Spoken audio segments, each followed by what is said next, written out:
Hello, 8th graders. Mr. Flato here. Welcome back to another week at D. Helena Middle School. Part of being a counselor, part of being a teacher is we do our own education as well. We don't just preach that on to you guys. We are doing continuing ed all the time in order to better equip our skills and to be better teachers and to be better counselors. Part of mine is a book club that I'm in. And I just finished this book a couple months ago called The Seven Highly Habits of Effective Teens. And it got me thinking about how our habits are everything. I see so many kids saying, well, I'm going to start at this next week or tomorrow or next year, I'm going to do a better job with this. And what I think a lot of people don't understand is your daily habits, how you live life day in, day out. Those guiding principles that you govern yourself by are so very important.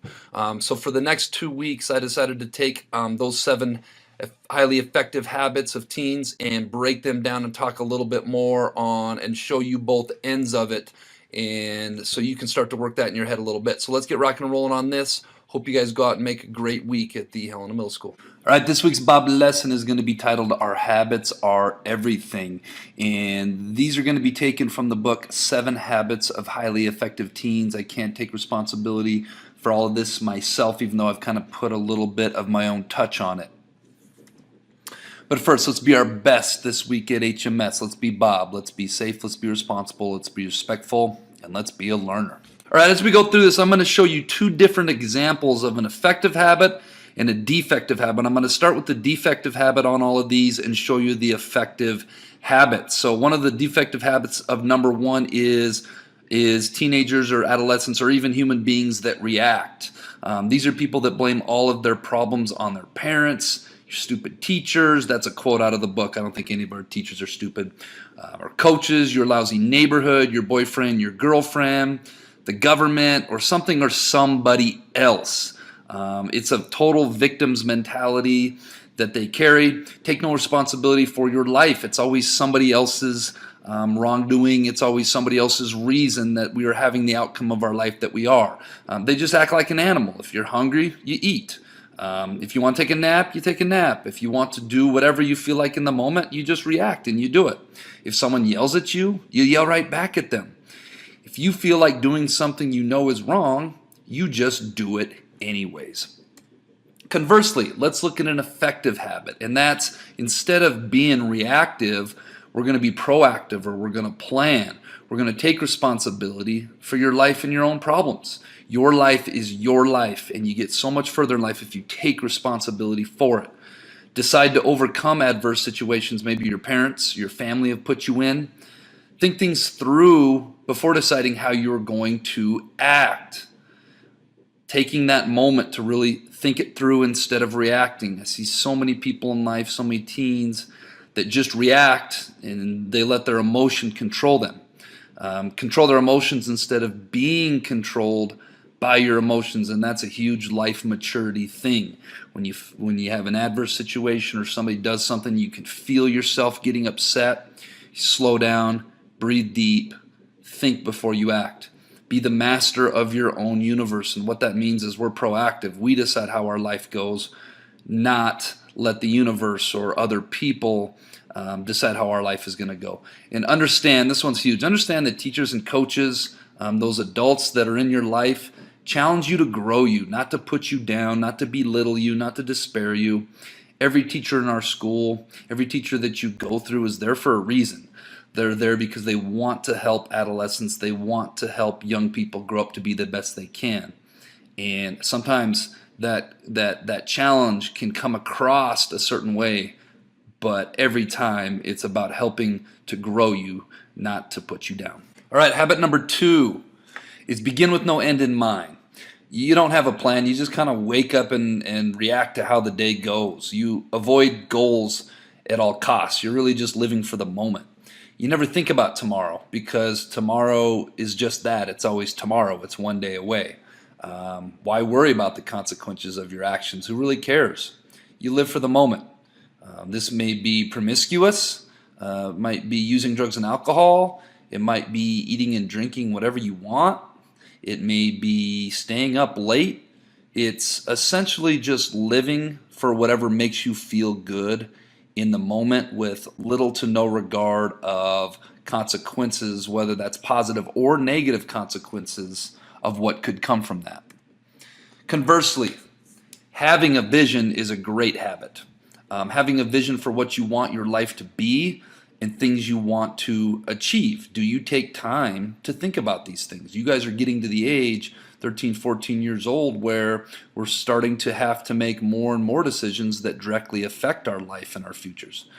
Do you know your values? Do you know those personal moral laws that you live by and what you stand for? And do you act in accordance with that every single day? Before acting on anything, do you think through the consequences? Consequences can be both negative and positive of each and every action and decision you make. Always be working towards something, and I have a typo there I see. It can be anything. Maybe working towards improving your grades, improving your friendships, improving your other relationships, improving your health, improving your hygiene, improving your chances of making the team. Long story short, human beings are more successful if they're goal oriented. And to be goal oriented, you have to sit down and really think about and have a vision for where do I want my life to go and what steps do I need to achieve that, and then you act on it daily. I think there's a quote out there that says, if you don't stand for something, you'll fall for anything.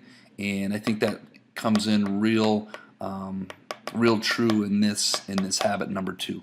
All right, habit number 3, defective habit number 3 is put first things last. And what that means is whatever is most important in your life.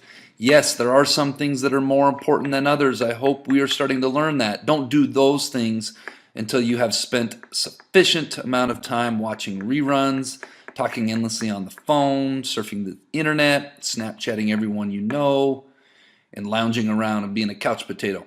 Always put off your homework until last, if you get to it at all. If not, I don't know, maybe you can scribble some things on the paper and turn it in, or just not turn it in at all. Make sure that things that don't matter always come before things that do. Conversely, putting first things first, prioritizing the most important things in life and getting those things done first. What are those things? Hopefully those things should be first and foremost coming to school every day and being Bob throughout the day in your classes, putting those phones away, dialing in on the lessons that your teachers are coming up with, being organized, writing down your stuff, making sure you allow enough time and effort to get your homework done and doing it your best, and then go on to the other things that you need to do. Then get to all of your other fun stuff next. Look out into the future of things you need to get done, projects, units, etc. As you move into high school, you're going to have different things that are due at different times. And if you're not prepared for that project that runs up on you and you haven't allocated enough time, then you're going to be in a world of hurt. One of the things that those of you that had Mr. Sturgar last year with his science unit sign-off sheets, I know a lot of you struggled with that, and I can empathize with you. But those of you that did have him, he was trying to prepare you for what things are going to look like in the future. And forecast the amount of time needed to get those things done. Look out into the future and take at the beginning of every week, I look at all the things I need to get done for the week. At the beginning of the month, I look at all the things I need to get done for the month, and then I work backwards down to what do I need to get done today, how much time do I need to allocate, so on and so forth. And as you get older, your life is only going to get busier, and so you've got to prioritize and get the things that are the most important things done first. And then most importantly, all this sounds great, but if you don't have the discipline to execute and get this done, then I just wasted the last couple minutes of my life on this with you. So have the discipline needed to get it done. All right, we will finish up with the other 4 next week. Now we're on to our quote of the week, and this is taken from the same book, and it is, we first make our habits, and then our habits make us. Habits are such an important part of life. It's the things that we do day in and day out that totally make or break our lives. Hope you guys enjoyed this. All right, this week's Jelly Bean Question Week winner: Charlotte Kastler, Ella Fontenot, Levi Vaskin, Evan Gordon, Vady Lehman, and Alexis Smith. How many months have 28 days? It's not just February, it is all of them. All right, this week's Jelly Bean question of the week. Which is the number of the parking space containing the car? What parking space is the car parked in? If you think you know, we got 16, 6, 68, 88, the mystery number, and 98. If you think you know, submit your answer to the Bob Box. Tune in next week, see if you're a winner. All right, Bobcats, let's make it a great week at the Helena Middle School.